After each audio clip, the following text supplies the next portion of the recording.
So hi nurses, Amy Deagle here with the Shift Change podcast, and we were here with Raluca, Radu, and we are going to get to your 3 takeaways or pieces of advice for nurses. Okay, well, it's really hard to come up with just 3, but I think like these ones pretty much sum up like what I've taken away along the years in both the undergrad and nursing and in my graduate program.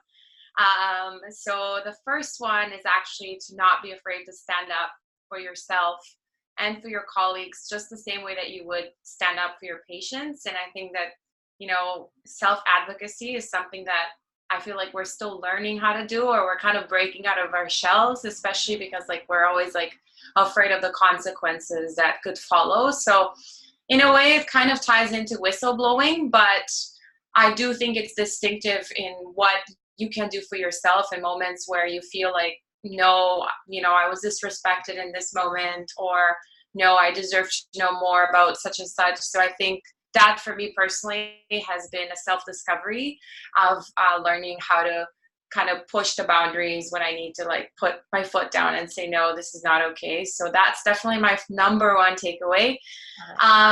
My second one would be to keep an open mind and dare to explore the lesser known areas that you wouldn't necessarily expect nursing to participate in. So for instance, with my passion for climate change and planetary health, it's definitely a highly emerging field.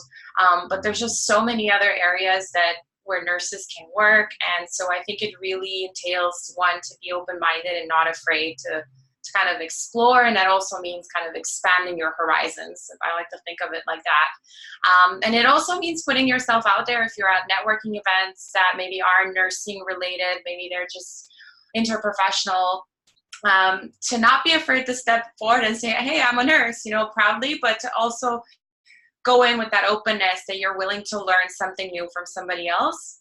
And then the third would be to always remember your journey. And for me, I feel like it's so important for people, no matter where they are in their careers, whether they're nurses or any other professions. I think that we should always find a way to ground ourselves in our personal stories and our journeys. And if we ever get to a point where we have a certain level of power, that you should never forget where you started, and that maybe at one point you were the one being pulled up by others. And so to always remember to kind of do the same thing, because I really feel that we constantly remain indebted to the people who helped us. So that's kind of how I like to think of grounding yourself in the stories that have brought you to kind of where you are today. So yeah, those are the 3 takeaways. I love it. Those are amazing. And to wrap up our podcast episode today, I'm asking nurses to share an impactful story that they've had from their career. So it can be happy or sad or funny. Doesn't matter. It's just a story that means a lot to you. So do you have one of those for us today? Yeah, and it's kind of bitter to start, but I feel like it ends on a more empowering note.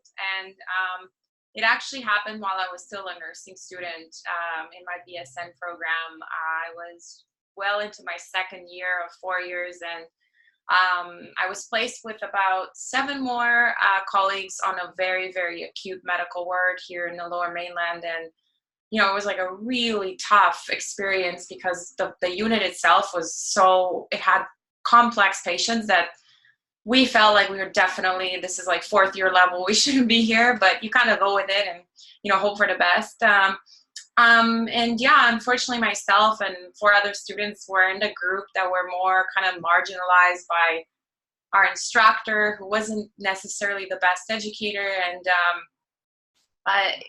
unfortunately, it was my first and probably deepest exposure to bullying. And at the end of the practicum, I somehow got the courage to talk to the other 4 students who were kind of on the same track as me, who were being bullied like on a constant basis, and it just had traumatized them to the point where one of them wanted to quit the program. And I said, you know what, this is not okay. Like, we may be students and we may be still in our journey to become nurses, but we need to demand respect. And one way to do that is let's just write our personal stories on a piece of paper and approached the dean of nursing, and there's 5 of us, so we ended up each securing a meeting with the dean, and it was really emotional to be able to be like, allow yourself to be vulnerable to someone who you wouldn't necessarily speak to on a regular basis. So I do recall like sharing my story, and the action ended up actually suspending this individual from teaching for a while, but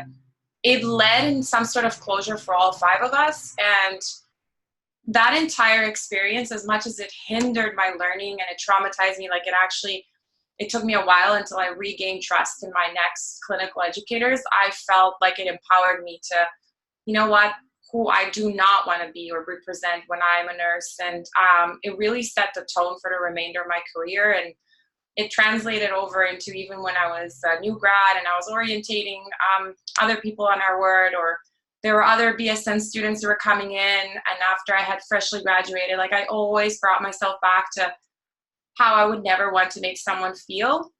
And I feel like I carried that throughout. And it also set the tone in me kind of wanting to be like a disruptor of the status quo, you know, like always making sure that if I'm uncomfortable, I'll push myself to step outside of my shell and my comfort zone, and really like advocate for positive workplaces and for better working conditions. And it's kind of funny because when I was a clinical instructor, I reflected on this experience, and I thought, okay, like I'm going to make sure that my group of students have a positive experience. And I'm actually grateful in the end that I had that, because I don't think I would be who I am today. So yeah.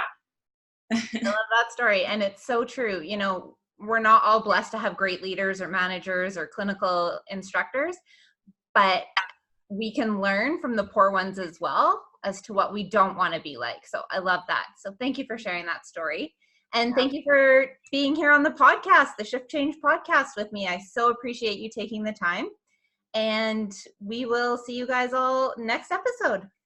Thank you so much. It was a pleasure. Okay, bye.